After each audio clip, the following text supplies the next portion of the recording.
September 18 ലോക മുളദിനം. പുത്തൻ സാങ്കേതികവിദ്യയിലേക്കും concrete വീടുകളിലേക്കും Keralam ചേക്കേറുമ്പോൾ നമ്മുടെ ആവാസ വ്യവസ്ഥയിൽ ഏറെ പ്രധാനമായ മുളങ്കാടുകൾ അപ്രത്യക്ഷമാവുകയാണ്. കോൺക്രീറ്റ് കൊട്ടാരങ്ങളുടെ കാലത്തിന് മുൻപ് കൃഷിക്കും മറ്റാവശ്യങ്ങൾക്കുമായി വിവിധ സ്ഥലങ്ങളിൽ നിന്നും കിഴക്കൻ മലയോര മേഖലയിലെത്തി കാടുവെട്ടിത്തെളിച്ച് കൃഷി ചെയ്തിരുന്നു ചിലർ. വന്യജീവികളിൽ നിന്ന് രക്ഷപ്പെടുന്നതിന് മരച്ചില്ലകളിൽ ഈറുമാടങ്ങൾ എന്ന പേരിൽ വീടുകൾ കെട്ടുന്നതിനടക്കം മനുഷ്യൻ്റെ സംരക്ഷണത്തിന് സഹായിയായിരുന്നു അന്ന് മുള. പ്രകൃതിയുടെ സന്തുലിതാവസ്ഥ നിലനിർത്തുന്നതിൽ വ്യക്തമായ പങ്ക് വഹിച്ചിരുന്ന മുളകളുടെ വേരുകൾ മണ്ണൊലിപ്പ് തടഞ്ഞിരുന്നു. അന്തരീക്ഷത്തിലെ കാർബൺ ഡൈ ഓക്സൈഡ് വലിച്ചെടുക്കുന്നതിലൂടെ പ്രകൃതിയെയും മനുഷ്യനെയും ഒരുപോലെ സഹായിച്ചിരുന്നു. നദികളുടെ കരകളെ സംരക്ഷിച്ചിരുന്ന മുളകൾ മണലൂറ്റ് മൂലം കരയ്ക്കൊപ്പം ഇടിഞ്ഞു വീണ് ഇല്ലാതായിക്കൊണ്ടിരിക്കുന്നു. ആകെയുള്ള ആശ്വാസം ആയില്യം അയൽമുടിക്കും എന്ന പഴഞ്ചൊല്ലിൻ്റെ തുമ്പ് പിടിച്ച് ചില വിശ്വാസികൾ ദൃഷ്ടിദോഷം അകറ്റാനെങ്കിലും മുള നട്ടുപിടിപ്പിക്കുന്നു എന്നതാണ്.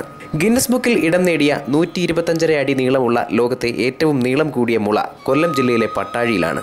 പട്ടാഴിക്കാർക്ക് ആശ്വസിക്കാം. വംശനാശം സംഭവിച്ചുകൊണ്ടിരിക്കുന്നതിനാൽ മറ്റെവിടെയും മുള വളർന്ന് പട്ടാഴിയുടെ റെക്കോർഡ് തകർക്കാൻ സാധ്യതയില്ല. News bureau, Anchal.